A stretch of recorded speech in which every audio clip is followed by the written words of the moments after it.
Hi everyone, I'm just jumping on to show you how to install our Perspex in our hide and seek kids cubby houses. Each of our cubby houses comes with two different styles of windows in most cases. We'll have our opening window, such as the one that I have here on our Marley cubby house panel. And then there's also a singular window which does not open, and I'll show you how to install those a little later in this video. With the forward opening window of the Marley cubby house, to install the Perspex, all you need to do is remove this inner side panel. There's no need to remove the full frame from the cubby house panel. It's just going to be this individual piece, and all it is removing 1, 2, 3 screws, then one from the base and one from the top. You will be able to see this on your instruction manual. However, we do understand that at times it's easier to see it being done in front of you than it is to read it on a piece of paper.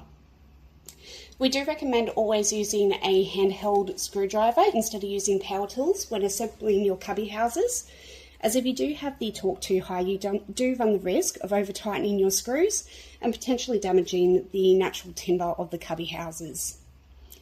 So for the installation, once you've gone ahead and removed all the screws, this inner pane just pops off as such. You will see that there is a groove that's been routed out on each of the pieces, including on the window here. You'll see it within the frame. And this is where your Perspex comes in. Each piece has been individually cut for your cubby house, and it does come with a protective layering. Now, I'm not going to remove mine for the installation, but do remove yours prior, as otherwise it's a little bit hard to get it out from within the frame.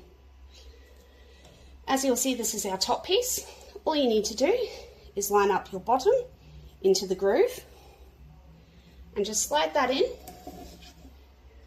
Line up your top pane as well and push it in until it's fully in place.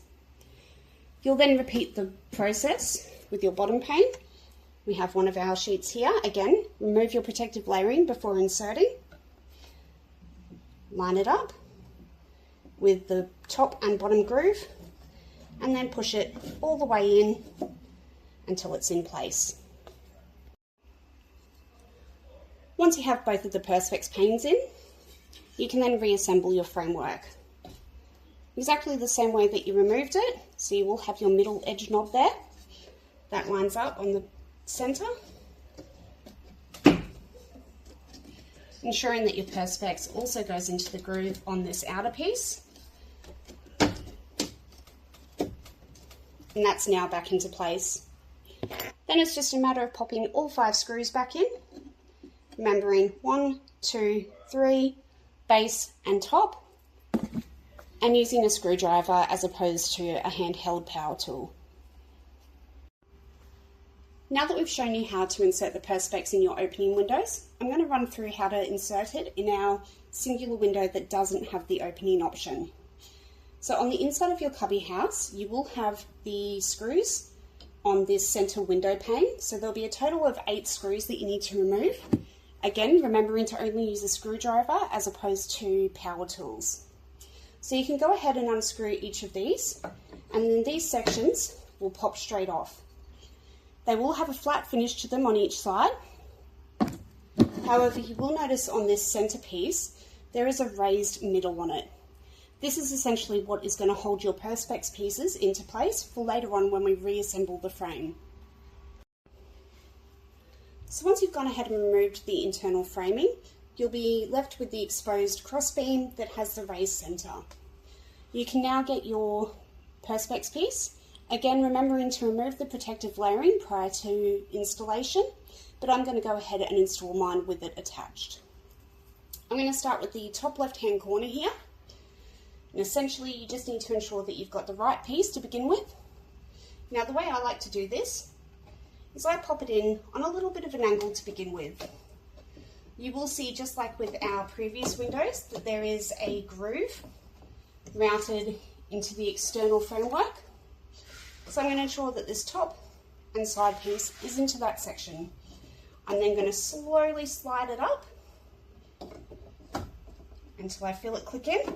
Now, keep in mind that the Perspex does have a little bit of flex to it.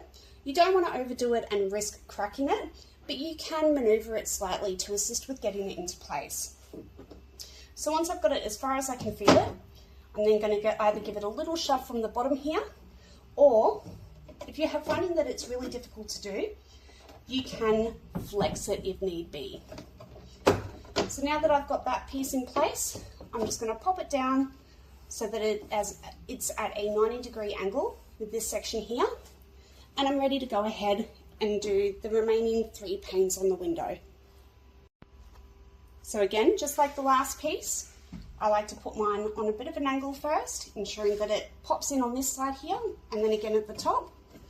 I'm then going to slowly slide it up. And again, if it doesn't pop in straight away, you can use a little bit of force, not too much, just to bend it until it pops over the bottom lip here.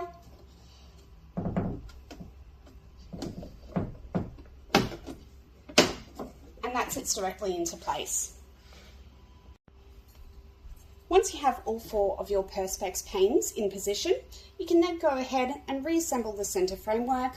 Again, keeping in mind to use a screwdriver as opposed to power tools, and it's just a matter of popping them into the sections and ensuring that your screws do line up on it.